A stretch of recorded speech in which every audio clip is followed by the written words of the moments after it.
Okay, hi. First of all, my name is Felix. This is my gym. I'm obviously not a huge YouTuber, and I am not a social media famous person, but I'm a sports scientist. And often people ask me how to train stuff, especially for calisthenics. I'm doing calisthenics since over 11 years now. Um, by far, I haven't mastered everything yet, but there are often people questioning stuff, and with this video, more like in a trainings vlog style, I want to show you how I train, and over the long run for your training give you tips of stuff what I do as a sports scientist with clients, and also obviously for my own training. And yeah, I don't want to talk too much because I know I have the tendency to talk a lot, so I just skip right away to the actual training, or the preparation for the training actually, and then we go through it. And obviously if you have questions, feel free to put them in the comments, and yeah, let's go. Okay, so the first thing I always do is I look into my training journal. If you don't, tip number one, for example, have a training journal. This here is in German, and obviously you can hear my horrible German accent, but it's really important that you always write down what did you do last time. And for me, it's not just about always training something different. If you want to get good at something, especially in calisthenics, you have to do the same stuff over and over again. It's basically same shit, just different shirt. So from here, I usually always look up, hey, how many repetitions did I do last time when I did this training? So today I do training number 1. Here, for example, I saw for the planche press I did 4 reps, 3, 3, 3.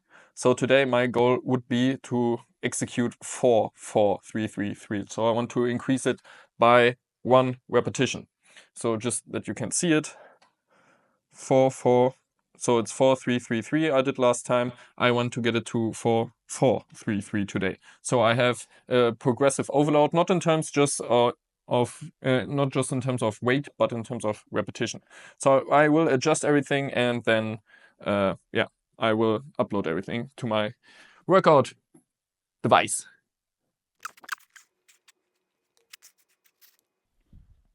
So just for that you can see, now I have everything here set up.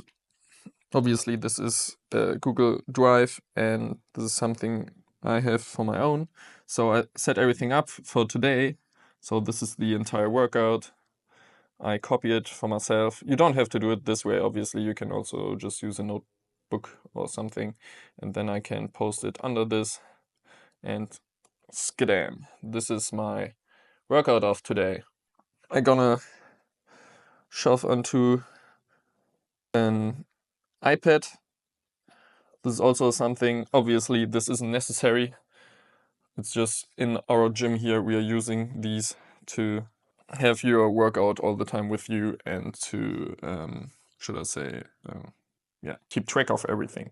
It's a little bit advanced, but it's all about nice, good training. And here I have my training plan now. Let's go. So usually before I start the specific warm-up, I'm gonna do a normal warm-up, a general warm-up. Today it's a planche day, so I will do a lot of pressing, and I will start a little bit also with handstands to get everything set up. Especially for calisthenics, I always suggest doing something like rope skipping, because you will use your wrists, you will use your elbows, you will use your shoulders, and overall you get warmed up quite good. So yeah, this is what I'm gonna do. Alright, so I prepared my wrist wraps and my elbow sleeves. Is it necessary to have them? No. I prefer wrist wraps because I'm training planche today. These are wrist wraps, they don't wear out. They are made with, I think, cotton. So, and they provide a lot of resistance when I am flexing my wrist. Should you use them? It's not absolutely necessary, Many people are always saying, hey, I don't have an injury, I don't need them. It's totally fine, but you have to keep in mind, very important, you don't need to wear them when you are injured. The best thing would be to wear them to prevent injury. So if you start wearing them when you are injured, you maybe at some point will ask yourself, well, would I have this injury if I wore them in the past? So I don't have any injury. I just wear them for protection, to keeping the joint warm. The same thing with my elbow sleeves. I know many people think they are looking fancy. For the elbow sleeve, I don't think they are providing any sort of support. For me, here it's more about just keeping the elbow joint warm, because planche training is very, very demanding on the elbow. And now I'm gonna start with a general warm-up. I do some rope skipping. It's good because you will warm up your wrists, your elbows, your shoulder, and everything on your whole body. I already wear those things here because they will also help me to warm up, literally, my body. You can wear a hoodie when you warm up. I don't like it. So I'm just wearing these, and yeah, let's go. Some variations to train. You can do normal rope skipping. You can do alternating rope skipping. You can do double foot alternating rope skipping. You know, it's like handstand. You also in your warm-up. Warm-up can be fun. You don't just have to run on a treadmill for 10 minutes and that's it, okay? You can do crisscross. You can do alternating crisscross. You can do double foot crisscross. If you're careful, don't hit yourself, you can try to do double unders.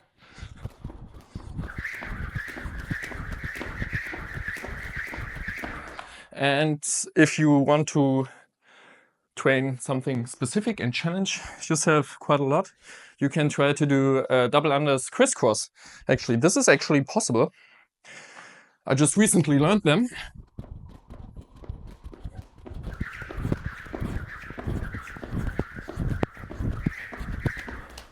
Yeah, it's kind of funny. I warm myself up now, and then we go to the specific warm-up, which will be handstand, tuck planche, and planche lean.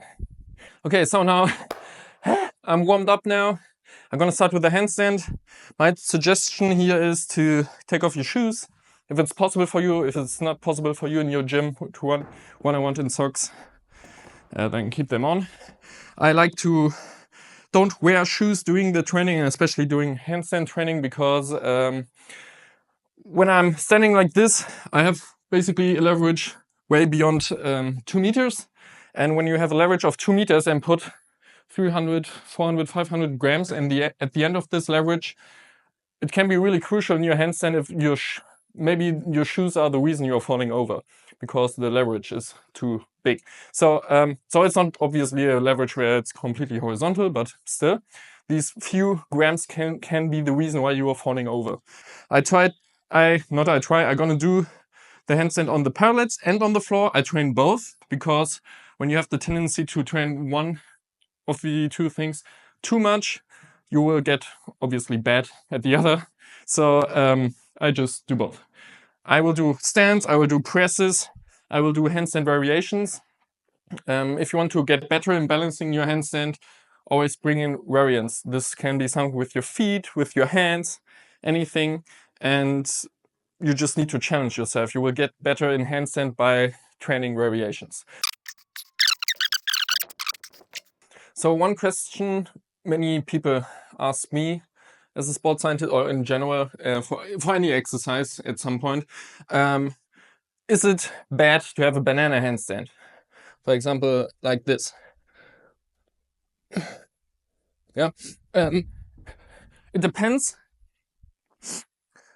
The thing is, if you can already do a handstand for a very long time and your handstand is like a banana, you should probably fix it.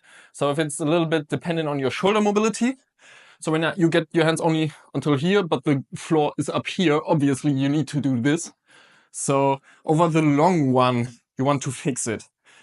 If you are a beginner and your handstand looks like a banana, so it looks a little bit like this and not like this, this is totally, in this case, it's, in my opinion, totally fine. Because be happy that you can hold a handstand. It's the same thing when you have people who can't do a squat or can't go down completely, or maybe lifting their heels. This doesn't mean they shouldn't train a squat. And the same thing here, just because your handstand is a banana, this doesn't mean you shouldn't train the handstand. One thing important is, over the long run, you want to fix it. But at the start, it's completely fine. So when you're in a banana handstand and you're flexing so much that afterwards you really feel it in your back, maybe you want to take a step back and first train on your mobility, or train with a partner who can press you into position. So when I'm doing presses, I always want to implement bent arm and straight arm press just to get used to the movement. When you're training planche, at some point you want to learn handstand presses because it's very shoulder dependent. It's a good warm-up for the shoulder, and honestly, you won't find an athlete who can do a full planche or a decent planche, but isn't able to press himself into a handstand because a certain shoulder strength is necessary for this. You can do a press to handstand with mobility, but I mean, come on, this is calisthenics. We train strength. Okay, correction. This doesn't mean you shouldn't train mobility, of course.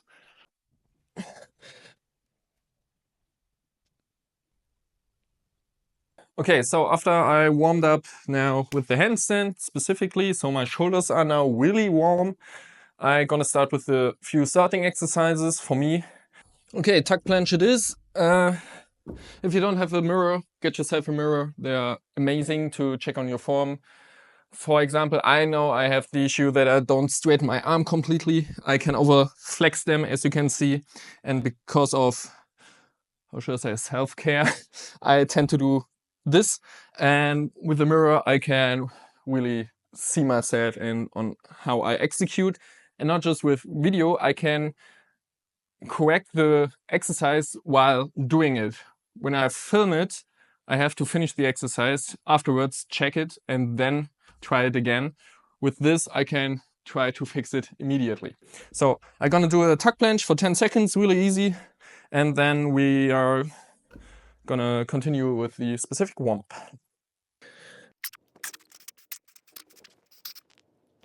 Okay, for the next exercise, we're gonna use, for the planche lean, I always use some sliders. And of course, the ground here is very, how should I say, it has a high friction and it's not slippery. I'm gonna use a towel, and then I'm gonna do a few planche leans, and then we actually start with the training. Okay, training tip number, I don't know, protraction in a planche lean. Important, protract. Just don't wound your spine. What do I mean by this? For example, this is just rounding my spine. I know, it's not protraction. This one is protraction. This is rounding my spine. There's a huge difference. When you're doing a planche, you want to keep a straight spine. You want to press yourself away from the ground with your muscles, not just with rounding your spine. So how can you imagine this? Imagine you want to use every muscle you have to push yourself away from the ground and not closing in your chest. Okay? This means from here, protract. Don't do this. Protract only with your shoulder. And then from here, you're gonna lean forward.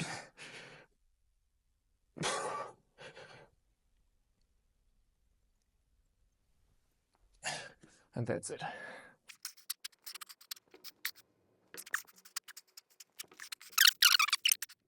And that's it. All right. Finally, we start to train. Hooray! So for the first exercise of the workout, I like to prefer to start with the goal exercise, or with the hardest exercise of your goal exercise. In my case, this means the straddle planche press. Maybe I will try at first the full planche press. And thing is, you will see me doing this with not the perfect form. Oh no, because yeah, I can't do it with perfect form yet. Again, like the banana handstand, this doesn't mean you shouldn't train it. For example, when I do a full planche press, maybe my back is arched. Maybe I bent the arms a little bit, but I am happy that I can at least do some sort of a full planche press. And this doesn't mean I shouldn't train it. Over the long run, hopefully I will get better. I have to keep in mind if the errors I do during the exercise are more health risky, then I should stop doing this exercise. If the execution or the errors in the execution are just some sort of compensation where I don't see any major flaw in terms of I will injure myself, I can keep it up, and over the long run, I hopefully will get to it. So perfection can kill progress. Sometimes you need to force it a little bit, and I'm not the smallest guy, so even if my full planche doesn't look perfect, completely protracted, I am happy that I can do a full planche. And so should you with your handstand, straddle planche, tuck planche, or whatever, okay? This is really important.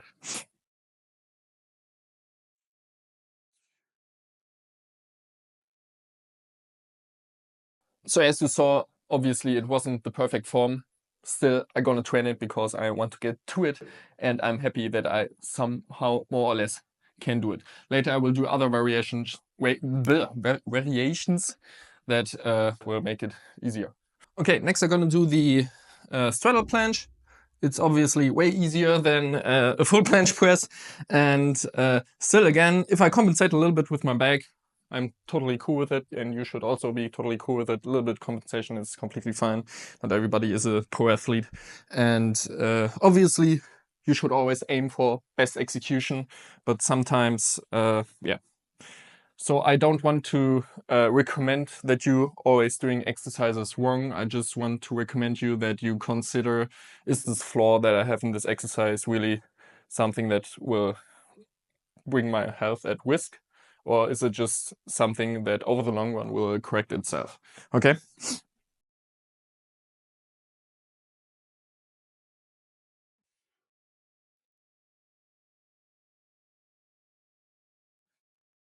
So as you can see, I had a slight tendency to bend the arms at the start. Again, like I said, I know this is an issue I have, which I'm currently working on. So again, just because I'm doing this, it doesn't mean that I shouldn't train this exercise. Sorry that I always repeat this, but this is really, really important. So I'm gonna do some more presses now.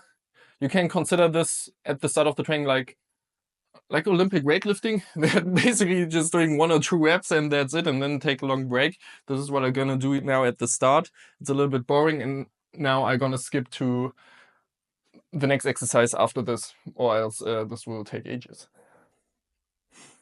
Okay, so now what is the idea behind now the rest of the training? So from here, I have resistance bands on the bar.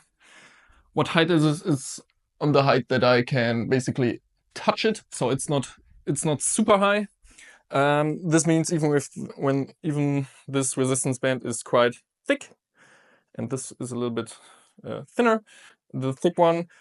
You think it would help me, but honestly, the ground is just a few, maybe a meter away. So actually, the stretch will just support me for 50 centimeters, and that's it. And besides this, also, I highly suggest you to train your planche with and without resistance bands. So most of my skills I can execute, like front lever or something, I trained, or the final step I achieved without the resistance bands. So because of this, I always start with the planche press at the start. Basically, I'm testing, or I'm trying to do the things I can do without a resistance band to a certain point where I recognize, okay, now the power is gone. Let's go over to the resistance bands. So if you want to learn a skill like planche, you want to use every way possible to train it. Later, also, I'm gonna go to the weights. Yes, weights for calisthenic athletes. When I have weights, I'm gonna use it. You want to use every trick in the book to achieve your goal, okay? And a planche is a very specific skill that only a really, really small number of people in the world can do. And because of this, because it's so hard, you need to use everything you have to achieve it. Especially when you're a tall guy like I am, okay? Well, at least for a calisthenic athlete. I love planche presses and I love front lever presses. in general, if you want to learn a planche or anything in calisthenics, I would always recommend doing presses. In presses, you have a eccentric way, you have an isometric hold, you have a concentric way of, or a concentric contraction activation of your muscle. And with this, you are training the skill in every movement possible for your muscle. So you don't just want to train the planche just by holding it, because your muscle can do way more than just holding. Again, concentric, eccentric, and you want to use it. But yes, like I said at the beginning, I want to do 4 presses, and I do it in a circle training with the full planche hold. I'm gonna do everything with the black band. Afterwards, I will do the same thing but supinated. Again, like the handstand, I want to train a harder scenario for the planche, so the normal scenario of a neutral grip will hopefully get easier, and then we go on to the weight training. So just to show you why this exercise is amazing, you're gonna go into an isometric hold, concentric, and then eccentric, and I hold again, concentric, and so on. So between the sets, I can give you a major tip for any exercise you're doing, and that is, well, it's a saying in sports science, volume beats intensity. This means try to increase volume always first and keep it up before you increase your intensity. So this means more reps, more workouts, more exercises, more sets, because over the long run, your body will adapt better with more repetitions. Obviously, when you're a powerlifter, yes. If you're a weightlifter, okay. But for us, it's also a lot about movement learning. And you learn a movement by repetition. And especially here, we want to have a huge amount of volume. And this means you will see me do more or less the same movement over and over and over again. Okay, so now we're gonna start with the full planche hold. I'm gonna start the timer here. 3, 2, 1, and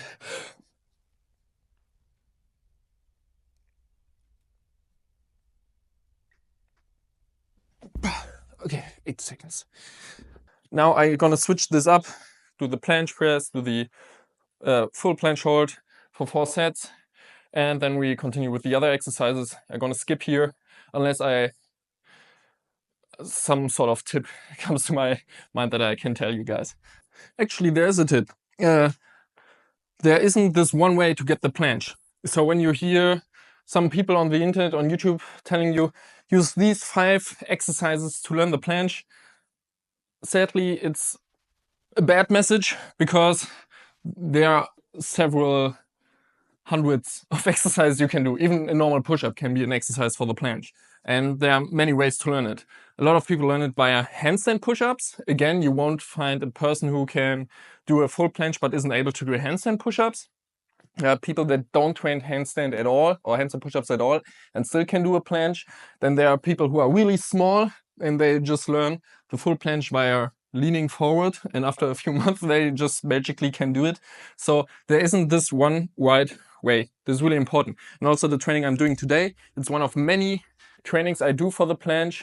I also do training, implement handstand push-ups in my training. I implement overhead press in my training. I implement core training. I implement many things. I implement training with a dream machine. Just like I said, use every trick in the book. So I'm gonna increase my power by taking off my shirt, obviously. So for the next round, I hopefully get the 4 repetitions.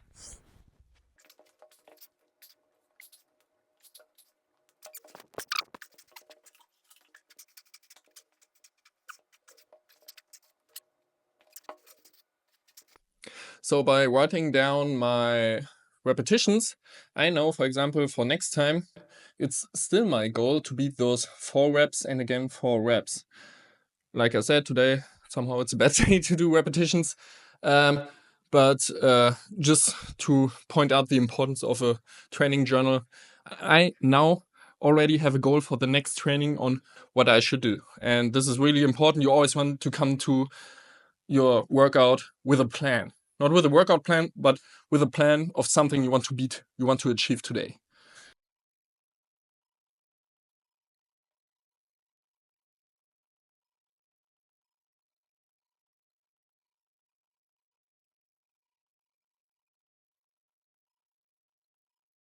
Okay, so I'm done with the normal straddle planche press and the full plank hold.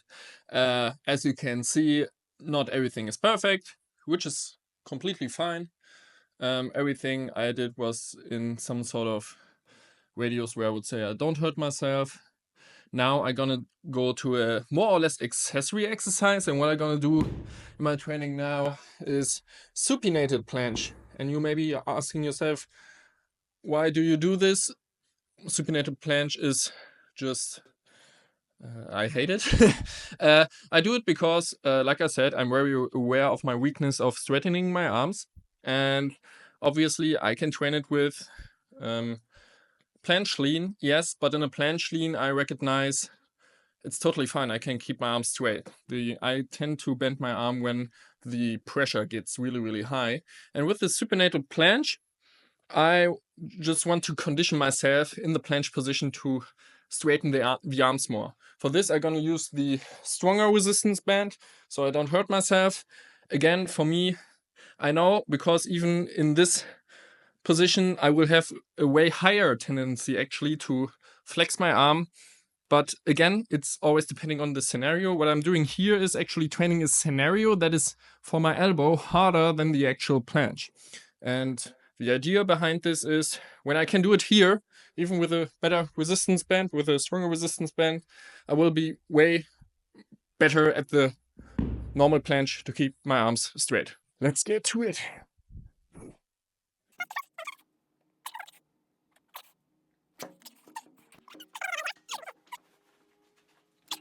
So I'm finally done with the planche press exercises, and after, how should I say, the main exercises, I always do some more or less accessory stuff. I'm gonna do some, it's called Sanettis, or you can just call it dumbbell raises in a certain angle. I will use 9 kilos for neutral grip and 8 kilos for supinated grip, again, training those elbows. And I'm gonna do it on a bench. I will lift it up slightly to increase the leverage, okay? And from here, I'm gonna start with the dumbbell with the Sanettis. So what I want to mimic here is more or less a back lever where I press myself up into a planche.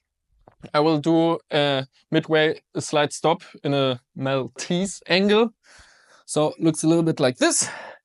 From here, there are different variations. I just do it with my feet on the ground. From here, protract, bring the dumbbells up to here, like Maltese, and then lift up and go down, hold, and down. We do this a few more times.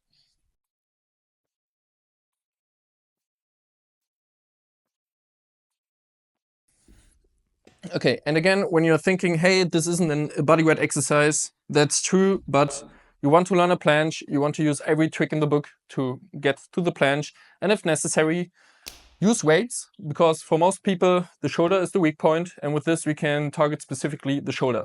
Now, the second variation, you can do it also like this, but I want to show you a version where you can implement the hollow body. In the second version, I use lighter weights because it's a little bit harder. You can grab the dumbbell not in the middle, but up here. So when you keep it like this, the weight will automatically supinate your arms. From here, you go down into a hollow body already. And from here, you're doing the same thing, but supinated. Protract and go down. Again, you can also do this exercise with a slightly different angle with the bench. Just to show you, you can also combine it with a hollow body. Okay, shirt off for extra strength gains.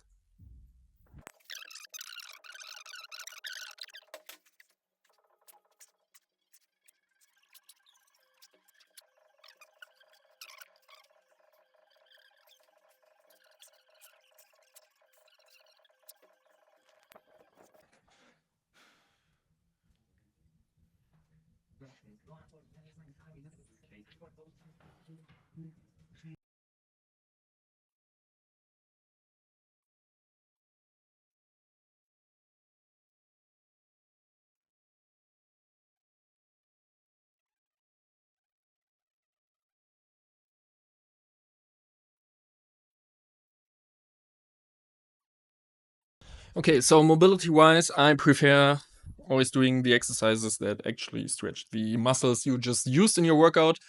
In this situation, my delts, my shoulders, bicep, triceps, my wrists, and my chest. And obviously, you can implement even more, but this makes the most sense because those muscles are now warm, those muscles are a little bit tired, so they won't resist that much. And yeah, I will just show you a few exercises you can do for your mobility workout in the planche training. Okay, so for the first exercise, this is an exercise that depends a little bit on how flexible you are where. You can feel it in your shoulder, bicep, chest. It depends a little bit. So you want to lean yourself back and open up your chest. It looks a little bit like this. So go back here, and then you want to press out your chest, and you should really feel it in your shoulder, your bicep, or your chest. And from here, you can also lean your legs or your knees to the right or to the left side to increase the stretch on either side. This would be one thing you can do. Another simple exercise also for the pecs is the pec stretch on the ground. Looks a bit like this. From here, arms up, and you want to open up by twisting yourself around. You want to change the angle maybe if you don't feel the stretch that well. It's very individual where you can feel it. Here I don't feel it at all. Here I feel it the most. And obviously do it on the other side. And also an exercise for the triceps, which is really awesome, is you're flexing your bicep, your bicep, and then try to lift up your arm. So doing it straight is easy, but doing it with a flex arm is kind of hard. So this we want to use to stretch the tricep. Looks a bit like this.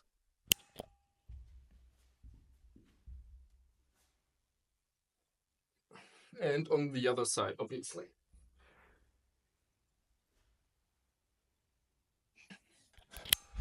And here, also try to do it like a strength exercise. You can stretch in sets.